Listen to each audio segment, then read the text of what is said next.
Malay PNP nabs wanted person for acts of lasciviousness. June 19, 2025, Barangay Balabag, Boracay, Malay, Aklan.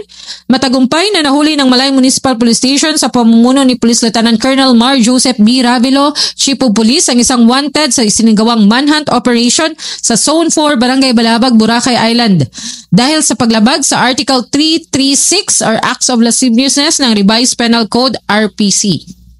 Inaresto ang suspek sa bisa ng warrant of arrest na inisyo ni Honorable Maria F.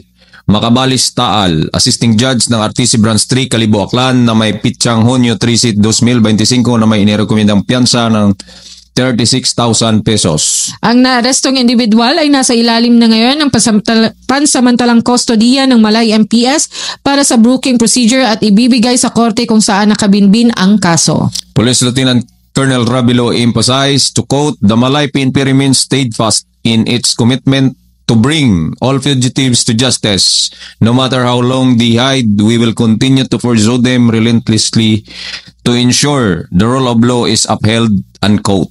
Nananatiling walang humpay ang Malay PNP sa misyon nito na itaguyod ang hustisya at protektahan ang komunidad.